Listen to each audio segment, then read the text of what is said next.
On dirait pas parce que c'est devenu habituel, mais les jeux vidéo qui se jouent en multijoueur sont une véritable prouesse technique. En réalité, il existe un monde de difficultés pour faire cohabiter plusieurs joueurs dans une même partie, notamment à cause d'un énorme problème, la latence. Aujourd'hui, on reçoit Martin qui est venu nous parler des tricheries que les développeurs ajoutent volontairement à leur jeu pour que les joueurs ne se rendent compte de rien. Vous allez voir qu'en fait, les jeux passent leur temps à nous mentir et nous berner sans qu'on s'en rende compte.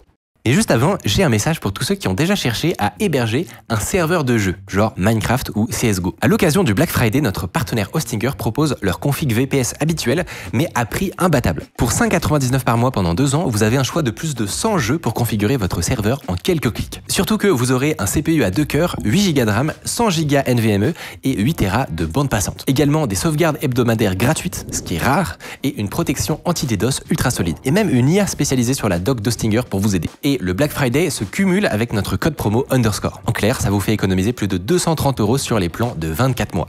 Le lien est en description et on reprend. Toi, tu es en plein développement d'un jeu, donc tu as les mains dedans et c'est un jeu multijoueur, j'imagine. Tout à fait. Parce que l'origine, les jeux étaient tous développés avec la même technique qui est ce qu'on appelle le hosting. Les plus de 25 ans se souviennent peut-être de ça où tu allais avec ton PC portable chez ton pote et puis tout le monde se connectait à un Switch. Il y avait une personne qui créait la partie, c'était le host, et puis les gens se connectent à cette personne. Moi, je faisais ça avec Age of Empires. Age of Empires, Minecraft, c'est le même système. Souvent, à la base, tu avais un monde, et puis les gens, ils peuvent se connecter à ton monde. Après, ils ont développé des serveurs. Ça, c'est très facile à implémenter. Surtout aujourd'hui, les jeux, ils sont faits avec des moteurs. Donc, il y a Unreal Engine et Unity qui sont très connus pour les développeurs indés. Et après, les grosses boîtes ont leur propre moteur. Et ces moteurs, elles ont des systèmes de réplication qui sont implémentés de base. Donc, c'est-à-dire, si je fais une action et que je lui dis réplique-moi ces actions, un mouvement par exemple, automatiquement, ça sera envoyé à tous les joueurs du réseau. Donc ça, c'est assez simple, mais ça ne fonctionne que pour des jeux où il n'y a pas d'enjeu, justement. Pourquoi ça ne marche pas dès que tu fais des jeux compétitifs? Les jeux compétitifs, donc c'est arrivé avec Counter-Strike 1.6, Doom, et puis maintenant les énormes League of Legends, etc. Le premier problème, c'est que le joueur qui host la partie, ça se passe sur son ordinateur, lui, il n'a pas de délai dans les actions. Puisque quand il fait une action, son ordinateur lui répond directement et lui donne l'état du monde. Alors que quelqu'un qui se connecte soit en LAN ou via Internet, il faut le temps, quand il fait une action, que la requête arrive jusqu'à l'ordinateur où se déroule la partie, et puis il faut le temps que la requête reparte. Donc si tu as 50 millisecondes de latence, ça fait 50 plus 50, ça fait 100 millisecondes. Donc tu as un délai dans les actions que tu fais. Et juste pour bien comprendre, c'est le host, en fait, c'est celui qui détient la vérité, c'est ça? Exactement. Il détient la version du monde qui va déterminer qui va primer sur la pas, décision. Exactement. Ouais. Et donc, c'est pour ça que, typiquement, dans les premiers Call of Duty, etc., parfois, on avait un message, c'était le host s'est déconnecté. Exactement. Et du coup, ta partie, elle s'arrêtait. Voilà. Parce que c'est lui qui agit comme le serveur. Ça se passe sur son ordi. Donc, il est, comme tu dis, la vérité. Et puis, évidemment, vu que la partie se passe chez lui, si elle est un peu malveillant, il peut modifier la mémoire de sa machine pour changer l'état du monde et tricher, concrètement.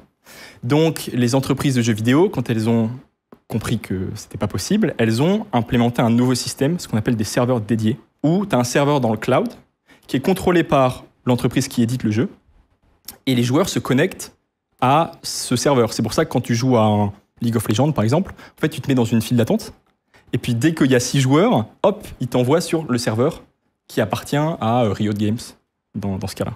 Et ça, évidemment, ça résout nos 2 problèmes parce que tout le monde a de la latence, puisqu'il faut le temps que ton ordinateur communique avec le serveur, et puis tu peux plus tricher en théorie, parce que y a une séparation des tâches qui est faite. C'est-à-dire que tout ce qui est important pour le jeu, donc le mouvement, les points de vie, les dégâts, ça c'est géré par le serveur. C'est le serveur qui fait tous ces calculs-là, et toi, sur ta machine, tu n'as pas accès à ces calculs-là. Et tout ce qui est cosmétique, qui n'a pas d'impact sur le monde, donc les sons, les effets de particules, l'interface utilisateur aussi, ça c'est géré par ton client, c'est-à-dire ta machine. C'est pour ça par exemple que si tu joues à World of Warcraft, c'est très facile de changer ton interface. Il y a plein d'add-ons qui existent pour changer un peu la tête de ton UI, parce que vu que c'est géré sur ta machine, tu peux modifier ce que tu veux. Par contre, tu ne peux pas changer la vitesse à laquelle tu te déplaces, parce que ça c'est géré côté serveur. On verra que cette implémentation de base, et ça c'est quelque chose dont on s'est rendu compte nous, il y a des petits soucis. Tu vas prendre l'exemple d'un jeu de tir à la première personne, ce qu'on appelle un FPS. Tu es en tournoi, okay, c'est 1 contre 1. Si tu tues le mec en face, tu gagnes 10 millions de $, parce que maintenant c'est ça les enjeux. Ouais. Tu vois l'adversaire, tu vises, tu tires. Toi, sur ton écran, qu'est-ce que tu vois? Tu entends le bruit du flingue, la balle qui part, tu entends le bruit du headshot, le tir dans la tête qui te dit ting que tu as touché, la gerbe de sang, le petit, ce qu'on appelle un hit marker, c'est la petite croix qui te dit que tu as touché. Et là, il n'y a pas de kill. Il se passe rien, le mec prend pas de dégâts. Et ça, quand ça arrive en tournoi, en général, le taux de gars qui prennent leur clavier, qui l'éclatent sur l'écran, tu vois, augmente le rage quit est énorme. À des niveaux importants. Voilà. Donc en tant que développeur, tu dis comment je peux éviter Comment ça? c'est possible? Comment c'est possible? Au moment où tu as appuyé sur clic gauche pour tirer avec ton arme, il y a deux choses qui se sont passées en parallèle. D'abord, ton client, il fait ce qu'on appelle un line trace, c'est une simulation de tir. Donc il tire une droite entre l'arme et l'adversaire pour vérifier qu'il n'y a pas d'obstacle. Il voit qu'il n'y a pas d'obstacle entre les deux, il te dit bon, bah, c'est un tir réussi. Donc il te met tous les indicateurs cosmétiques d'un tir réussi, le son, la gerbe de sang, etc. En parallèle de ça, il y a une requête qui part au serveur disant je veux tirer sur tel ennemi. Sauf que la requête, elle arrive 50 millisecondes plus tard. C'est toujours le problème de la latence. Le serveur, il reçoit cette requête 50 millisecondes plus tard, et lui, entre-temps, dans son référentiel, l'ennemi s'est déplacé. Et dans le cas présent, 50 millisecondes plus tard, l'ennemi s'est retrouvé derrière le mur. Donc le serveur, lui, fait son propre line trace, sa propre simulation, et dit, non, en fait, t'as pas touché. Le mec est derrière le mur, il y a un obstacle. Donc il renvoie un message au client disant, t'as pas touché, donc je te donne pas le kill. Ça s'appelle un no-reg, pour non-registered. Mais du coup, là, tu me dis ça comme ça paraît insoluble. Genre, ça paraît insoluble. Alors, qu'est-ce qu'on pourrait faire? Une petite astuce. T'as une méthode, c'est de te dire, le serveur, il connaît la latence du joueur. Il peut lui envoyer un paquet et attendre, voir combien de temps ça revient. Il peut mesurer le ping du joueur. Donc, ce qu'il peut faire, c'est au moment où il reçoit la requête de tir, au lieu de faire le calcul dans son référentiel, il revient dans le temps. Il dit, qu'est-ce que le client il a vu? Lui, il a vu la scène il y a 50 millisecondes. Donc, on va rétro-pédaler 50 millisecondes, on va resimuler la scène du point de vue du client, et puis là, on voit qu'il n'y a pas de problème. Donc, on accorde le kill. Donc, concrètement, c'est-à-dire que côté serveur, tu dois garder un historique, par exemple de la dernière seconde, pour pouvoir toujours recalculer dans le passé pour chaque client qui a sa propre latence. Tout à fait. Tu as un tableau des positions, par exemple. Question bête, mais est-ce que c'est plus juste quand il pense, l'ennemi, il a vraiment bougé? Voilà. Lui, il a reçu l'info 50 millisecondes plus 50 millisecondes plus tard. Ouais. Donc lui, sur son écran, il était déjà derrière le mur. Il s'est caché, après il meurt. Donc pareil, très frustrant. Et là, pour moi, c'est l'aspect vraiment passionnant de ce sujet, c'est que tu es obligé de sortir de l'aspect technique. Parce qu'il n'y a pas de solution technique à ça. Pour rentrer dans la sphère du psychologique. Puisque tu as des écarts, tu as forcément quelqu'un qui se fait avoir dans l'histoire. Donc comment tu implémentes ton système pour minimiser la frustration générale? Si on prend cet exemple-là, on a vu que quand tu tirais et que tu avais un no-reg, c'était hyper frustrant. Parce que tu vois vraiment tous les indicateurs et il n'y a pas de kill. Si tu te fais tirer dessus, tu es derrière le mur et que tu meurs quand même, sur un jeu à la première personne, tu te dis peut-être que mon bras est dépassé, ou tu n'as pas forcément conscience de tout ton corps. C'est moins visible le fait qu'il y ait une injustice. Donc dans ce cas-là, en général, on va avoir tendance à avantager le tireur. Mais c'est vachement subjectif. Ça, c'est intéressant. Non seulement c'est subjectif en général, mais c'est aussi par cas. Nous, dans le jeu qu'on développe, qui s'appelle Soul Shards, on a pas mal de sorts de zones. Donc en fait, tu places une zone au sol qui explose, et puis tous les ennemis dedans, ils prennent des dégâts. Je précise, c'est un jeu à la 3e personne, donc tu vois ton personnage devant toi. Si tu imagines du point de vue du lanceur de sorts, tu places une zone, tu as 10 mecs dedans, ça explose, tu as plein de chiffres, tu es content. Si tu as un gars qui est un peu dedans et qui prend pas de dégâts, c'est pas très grave, tu vois, tu vas même pas t'en rendre compte. Par contre, si tu vois ton perso, tu es un peu dehors et tu prends quand même les dégâts, tu vas être hyper frustré. Parce que toi, tu es concentré pour éviter la zone, t'en as rien à faire des 9 autres gus qui se le prennent, tu es concentré sur toi. Donc là, pour minimiser la frustration, on va avoir tendance à avantager le receveur. Ah, super intéressant en fait. C'est vraiment du cas par cas. Ouais. Alors tu pourrais dire il y a des moyens de tricher ou tu simules une latence fausse, mais en fait, déjà, tu peux simuler qu'une latence plus élevée que ce que tu as. Ouais. À partir du moment où il y a un paquet. Et puis, tu as des systèmes où, en fait, si tu dis j'ai 5 secondes de latence, donc tu simules les trucs il y a 5 secondes dans le passé, le serveur, il va dire non. Pareil, si ta connexion, elle fait yo-yo, on dit souvent, il faut mieux avoir beaucoup de ping dans les jeux, mais que ce soit stable, plutôt que d'avoir un yo-yo. Pourquoi? Parce que quand tu fais le yo-yo, en fait, ça peut simuler une attaque un peu. Parce que tu pourrais très bien imaginer que le client, il tire, et en fonction, il dit soit j'avais 150 millisecondes de ping, soit j'avais 50 millisecondes en fonction de ce qu'il arrange.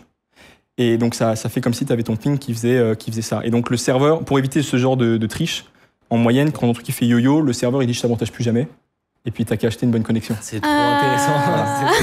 Donc c'est pour ça qu'il faut mieux une connexion C'est stable. vrai que j'avais même pas pensé à ce système. Donc ouais, tu pourrais te dire, en fait, si je vérifie dans mon historique de mon jeu en local, il y a 50 millisecondes, je serai mort. Il y a 80 millisecondes, je serai pas mort. À 120, je serai mort. Voilà. Bah, je t'envoie la bonne, quoi. Donc c'est pour ça qu'il peut quand même y avoir de la triche, en fait. Malgré ce que tu as expliqué, malgré la vérification côté serveur, certains joueurs arrivent à tricher dans des jeux multi malgré tout. Il y a ça, et il y a un autre cas qu'on donnera à la fin, où les éditeurs pourraient empêcher la triche, c'est les wallhacks. Les wallhacks, c'est quand tu vois les ennemis à travers les murs. Mais ils choisissent de ne pas le faire, parce que ça dégraderait l'expérience générale. Ah.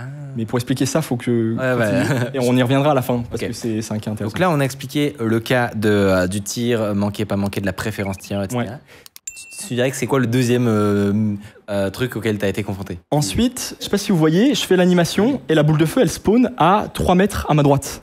Ah, c'est toi qui la lance là? Voilà, c'est moi qui la lance. Oui, c'est vrai, oui. Là, j'ai forcé, j'ai mis 400 millisecondes de ping. Donc, au moment où j'appuie sur mon clic gauche, ça envoie une requête au serveur disant est-ce que je peux lancer une boule de feu? Le serveur, il fait oui, c'est bon, t'es en vie, t'as de la mana, t'as tout ce que tu veux. Il a fait apparaître, mais vu qu'il est remonté dans le temps, il a fait apparaître là où j'étais il y a 400 millisecondes. Ah oui. Bah ouais. Donc là, c'est hyper visuel parce que j'ai mis une latence énorme. Mais si t'as une latence normale, disons 30-50 millisecondes, il y aura quand même ce phénomène, le joueur s'en rendra pas compte, parce que ça sera un écart tout petit. Mais il y aurait une gêne. Tu te diras, c'est pas... Mes balles, elles partent pas correctement. Ouais, ça part pas bien, tu sauras pas dire pourquoi, mais le jeu sera pas agréable à jouer. Et ça, pour moi, c'est un des trucs qui fait que les jeux indés compétitifs ne réussissent pas, à mon sens. Parce que t'as cette espèce de gêne, c'est pas... En anglais, ils ont un terme, c'est snappy, je sais pas comment on dirait en français, c'est réactif, quoi. Ouais. C'est pas réactif, parce que les développeurs indés, la plupart, ils posent pas ces questions, tu vois, mais en fait, tu auras un petit écart. Alors, comment on résout ça? Ce qu'on va faire, c'est on va faire de la simulation client. Qu'est-ce que ça veut dire? Au lieu d'avoir, tu appuies sur la compétence, ça envoie un message, ça attend la réponse. Ça, c'est, je dirais, de la prévention. Le serveur, il vérifie avant, est-ce que tu as le droit de faire les trucs? Et si tu n'as pas le droit, non. Si tu as le droit, il te laisse faire. Donc, c'est une forme de prévention. Là, on va faire de la guérison. Tu vois, en game dev, on dit qu'il faut mieux guérir que prévenir. C'est un peu l'inverse de la médecine. On dit c'est ça. Donc là, ce qu'on va faire, c'est on va laisser le client faire son truc. Il veut lancer une boule de feu, il lance une boule de feu. En parallèle de ça, il y a la requête qui part. Et le serveur, il va vérifier que tu avais le droit a posteriori. Si tu n'avais pas le droit, il va annuler ton action. Donc toi, de ton point de vue, tu appuies, tu as instantanément le truc qui part. C'est super agréable. Par contre, si tu as triché ou qu'il y avait une incohérence, le serveur, il va faire disparaître la boule de feu après coup et annuler tout ce que tu as fait. Oh, mais c'est... Et en fait, ce cas est suffisamment rare pour que ce soit... Si tu triches pas, oui. C'est des ajustements. Ça arrive beaucoup sur le mouvement parce que tu as très rapidement des incohérences sur le mouvement, mais en fait, tu peux faire des systèmes d'interpolation où ça fait un truc très doux. Okay. Et donc, tu te rends pas forcément compte. Mais par exemple, ça arrive sur Counter-Strike, où les gens qui jouent à Counter, quand tu fais tirer dessus, tu as un espèce de petit ajustement où ton mec, il gèle un peu sur place. Ça, c'est typiquement des histoires d'interpolation de mouvement où le mouvement est géré côté client, mais le serveur corrige. En fait, il fait « Ah non, en fait, tu t'es pris une balle, donc tu es censé être ralenti. » C'est donc ça. Et donc, il te réajuste, mais il essaie de le faire de la manière la plus douce possible. Okay. Évidemment, c'est assez chaud à implémenter parce que annuler une action, déjà, c'est au cas par cas. Ça dépend de la compétence. Et puis, c'est pas toujours évident. Ok, un mouvement, c'est assez facile à annuler. Tu remets là où il était il y a 30 millisecondes. Mais un projectile, déjà, il faut faire disparaître le projectile, annuler les effets visuels, enfin, tout bien annuler. Il faut annuler les dégâts aussi. Il faut annuler les dégâts s'il y a des dégâts. Et nous, on a des sorts, genre des retours dans le temps, par exemple. Donc, il faut annuler un retour dans le temps. Wow. On s'amuse bien. Voilà. En plus, là où c'est difficile, c'est que c'est pas toujours évident d'identifier une triche d'un problème réseau. Parfois, le client, il n'est pas au bon endroit.